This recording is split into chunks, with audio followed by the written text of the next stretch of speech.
हो सकता है कि बहुत हार्श कदम उठाने से एक बच्चा रुक जाए। वो खुद से सोचता है कि मैं कैसे अपने माँ बाप को वापस से प्राउड फील करवाऊँ, तो वो जो आपसे कभी नहीं कहेगा वो मैं आज आपसे कहता हूँ। उसका मन बैठ जाता है और उसके ऊपर हावी होता है डर कि वो आपसे आंखें मिलाकर बात अब नहीं करता है। सिर्फ एक मुस्कान से भी टॉन्ट मारा जा सकता है। वहीं बिजी नेबर रिजल्ट आने के 5 मिनट के अंदर फोन बजा देते हैं। क्या यार रिजल्ट? उसको अपना करियर डार्क दिखने लगता है, सोसाइटी से, लोगों से वो कट जाता है। नए तरीके के इमोशन, मॉकरी को फील करना, डिलेमा में जाना, करियर डार्क दिखना और एक आइसोलेट, कट जाने की फीलिंग को महसूस करता है आपका बच्चा। रिजल्ट और इन इमोशंस को फील करने में महीनों का समय नहीं लगता, सब 10 मिनट के अंदर हो रहा है ये सब कुछ। इस गिल्ट की फीलिंग को जी रहा होता है आपका बच्चा। वो तुरंत रिस्पॉन्सिबल अपने आप को ठहराने लग जाता है इन सभी फेलियर्स का, क्योंकि एक एग्जाम नहीं निकला। कि इतने सारे भारी भरकम इमोशन एक साथ हैंडल कर पाना आसान है?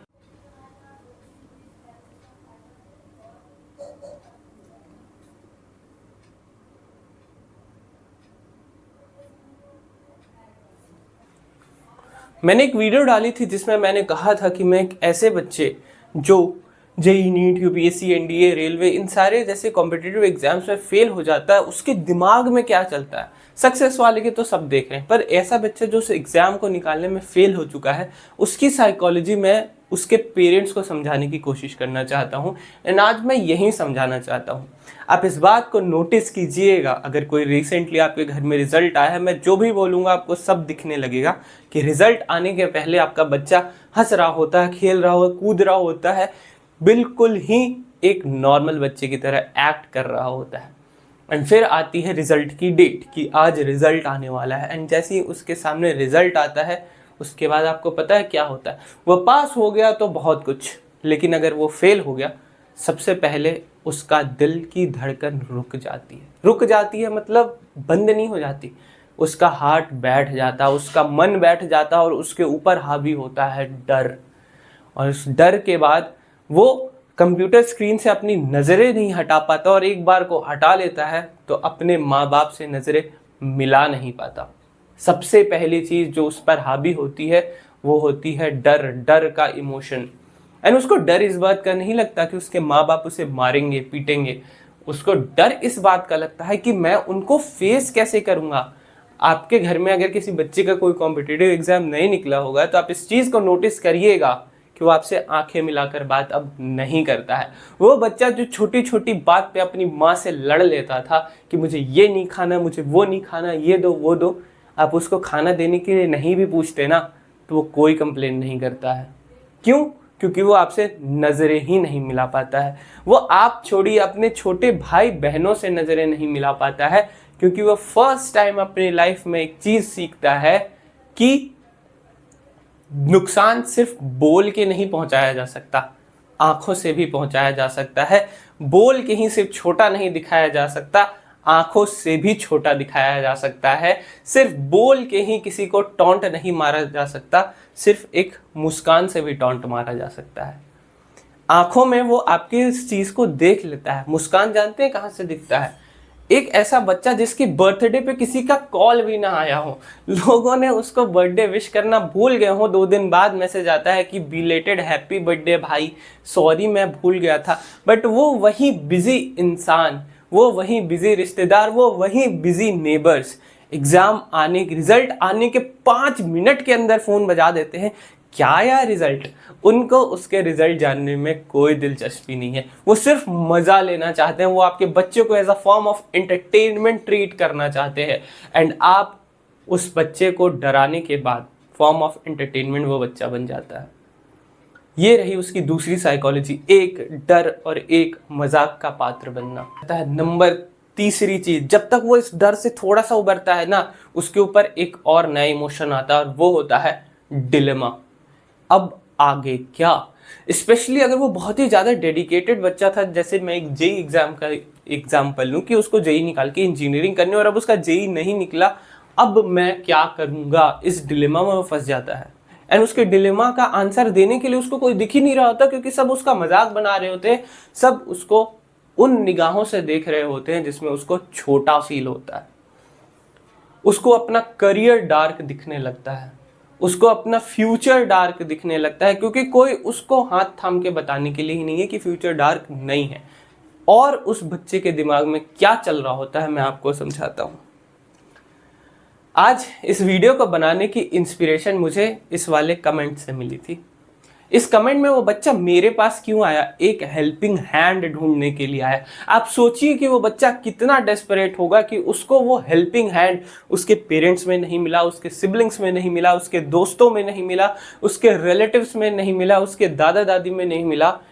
उसको एक मेरे जैसे वीडियो बनाने वाले सीनियर को ढूंढना पड़ा कि कोई नहीं बताने को तैयार, कोई नहीं समझाने को तैयार, आप ही समझा दो, आप ही वीडियो बना दो। उसको प्लीज लिख के मुझे बताना पड़ा कि प्लीज मेरी सिचुएशन पे वीडियो बना दो, मुझे कुछ समझ नहीं आ रहा है। इस लेवल के सोसाइटी से, लोगों से वो कट जाता है। चौथी चीज, आइसोलेशन फील करता है आपका बच्चा। डर, नए तरीके के इमोशन, मॉकरी को फील करना, डिलेमा में जाना, करियर डार्क दिखना और एक आइसोलेट, कट जाने की फीलिंग को महसूस करता है आपका बच्चा। गिल्ट पे बात करते हैं। आपको ऐसा लगता है कि पैसे का गिल्ट आपके बच्चे को नहीं है। ट्रस्ट मी, वो रिजल्ट, ये सब कुछ रिजल्ट आने के बीच में ही हो रहा है। रिजल्ट और इन इमोशंस को फील करने में महीनों का समय नहीं लगता, सब 10 मिनट के अंदर हो रहा है ये सब कुछ। गिल्ट की फीलिंग कि यार मैंने अपने पापा के पैसे बर्बाद कर दिए, मैंने अपनी माँ की सारी मेहनत बर्बाद कर दी। इस गिल्ट की फीलिंग को जी रहा होता है आपका बच्चा। ये इतने सारे भारी भरकम इमोशन अचानक से 16, 17, 18 साल की नाजुक उम्र में वो एक ही बार फील करता है। रिस्पॉन्सिबिलिटी, अगला इमोशन रिस्पॉन्सिबिलिटी। वो तुरंत रिस्पॉन्सिबल अपने आप को ठहराने लग जाता है इन सभी फेलियर्स का, क्योंकि उसको कोई सपोर्ट नहीं कर रहा, तो वो सारी रिस्पॉन्सिबिलिटी अपने ऊपर ले लेता है कि मैं ही गधा हूं। एंड लोग भी उसको यही बोलते हैं कि तू ही गधा है, जब तेरे बस की नहीं थी तो एग्जाम क्यों देने गया। वो उसको कोई ये नहीं समझाता कि एग्जाम नहीं निकला कोई बात नहीं, बहुत कुछ है जीवन में करने के लिए, लेकिन उसको रिस्पॉन्सिबल लोग ठहराने लग जाते हैं कि तू गधा है इसीलिए तेरा एग्जाम नहीं निकला। ये सब कुछ ना उस बच्चे के वर्स्ट फेज को रिप्रेजेंट करता है। वो अचानक से ही अपने जीवन के सबसे बुरे सपने को जीना स्टार्ट कर देता है, जहां पे उसने अपने माँ बाप को निराश कर दिया, जहां उसके माँ बाप की नज़रों में उसके लिए कोई इज्जत नहीं दिखती, जहां सोसाइटी उसको मॉक कर रही है, जहां उसके छोटे भाई बहन उसकी इज्जत नहीं कर रहे हैं, जहां उसका करियर अंधकार में चले गया है, उसके पास कोई हेल्पिंग हैंड नहीं है, एंड उसको फोर्सिबली सबसे आइसोलेट कर दिया गया है। क्यों? क्योंकि एक एग्जाम नहीं निकला।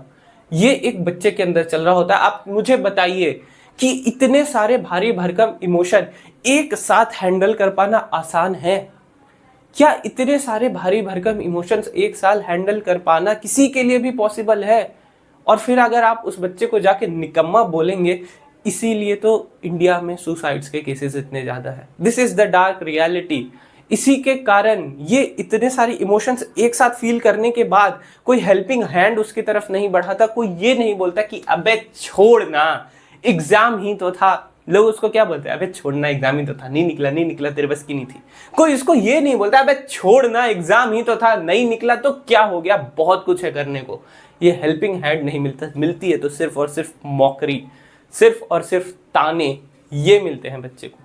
और वो इन सब चीजों से पहले ही डर जाता है, वो ऑलरेडी डरा हुआ है, सहमा हुआ है, और उसके बाद उसको ये सारी चीजें मिलती हैं, इसके बाद वो सब उसको एक्सपीरियंस करना पड़ता है। रिस्पॉन्सिबिलिटी और जिम्मेदारी की बात मैंने करी, वो अपने ऊपर गिल्ट की जिम्मेदारी के अलावा एक बहुत बड़ी जिम्मेदारी तुरंत ले लेता है। हर वो बच्चा जो इस वीडियो को देख रहा है इस फीलिंग से रिलेट करेगा, वो तुरंत इस जिम्मेदारी को अपने सर पे ले लेता है कि मैं अपने माँ बाप का नाम रोशन करके दिखाऊंगा। उसको नहीं पता, उसका करियर उसको डार्क दिख रहा है, लेकिन इतने सारे इमोशंस को प्रोसेस करने के बाद भी वो तुरंत एक और जिम्मेदारी ले लेता। कोई बात नहीं, यहाँ फेल हो गया तो क्या हो गया, क्योंकि उसको कोई और बोलने वाला ये बात नहीं है, वो खुद को खुद से ये बात बोलता है, कोई बात नहीं, यहाँ फेल हो गया तो क्या हो गया, मैं ये वाला एग्जाम निकाल के दिखाऊंगा। जैसे कि इस कमेंट में मेरे से इस भाई ने बोला कि कोई बात नहीं, मैं बीए बीएससी कर लूंगा और उसके बाद एसएससी सीजीएल कोई आसान एग्जाम नहीं है, लाखों बच्चे उसको भी दे रहे हैं, वो भी कोई इजी एग्जाम नहीं है। लेकिन उसने तुरंत मन बना लिया कि कोई बात नहीं, मेरा जेई नहीं निकला, मैं एसएससी सीजीएल की तरफ जाऊंगा और इस एग्जाम को निकालूंगा। वो ये पैनिक सिचुएशन में ले रहा है, वो अपने आप को रिस्पॉन्सिबल ठहराता है एंड वो रिस्पॉन्सिबिलिटी तुरंत उठाने को तैयार है कि मैं रिस्पॉन्सिबिलिटी लेता हूँ कि इस एग्जाम में तो नहीं, अगले एग्जाम में मैं ज़रूर बन के दिखाऊंगा। पर क्या होता है आपको पता है, उसको गाइडेंस की कमी होती है। वो खुद से सोचता है कि मैं कैसे अपने माँ बाप को वापस से प्राउड फील करवाऊँ, मैं कैसे समाज में वापस से आगे निकल पाऊँ। वो जो इतने सारे नीच निगाहों से अपने आप को देखते हुआ महसूस करता है ना, उसके अंदर वापस से उठने की चाहत आती है और उसको समझ ही नहीं आ पाता मैं क्या करूं, तो कुछ भी रैंडम उठाता है जो कि अगेन सोसाइटी की नज़र में बहुत अच्छा है कि मैं ये कर लूंगा और वापस से मेरे को लोग एज अ ह्यूमन ट्रीट करने लगेंगे। अभी तो मुझे क्या पता नहीं, निकम्मा नकारा क्या समझते हैं। इन सब के अलावा उसके दिमाग में 50 तरीके के क्वेश्चंस चलने लगते हैं कि करियर तो अब डार्क है, क्या बनूं, क्या करूं, कैसे अपने आप को वापस से फ्लिप कराऊं, कैसे खुद से एक अपने आप को ह्यूमन फील कराऊं। एंड वो आपसे नजरें नहीं मिला पा रहा, वो आपसे नजरें मिला के बात नहीं कर रहा, पर एक चोर की निगाहों से आपकी तरफ देखता जरूर है, आपके चेहरे को देखता जरूर है, पढ़ने की कोशिश करता है कि क्या सोचते हैं अब ये मेरे बारे में।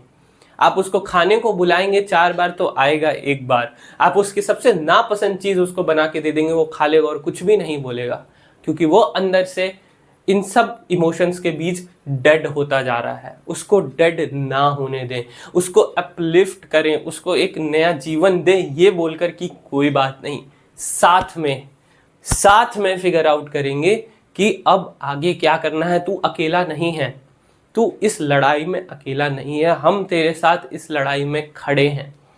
उसको इस चीज़ को फील करवाइए, उसको अकेले ये सारे रिस्पॉन्सिबिलिटी एक छोटी सी उम्र में मत उठाने दीजिए, भागीदार बनिए उसमें।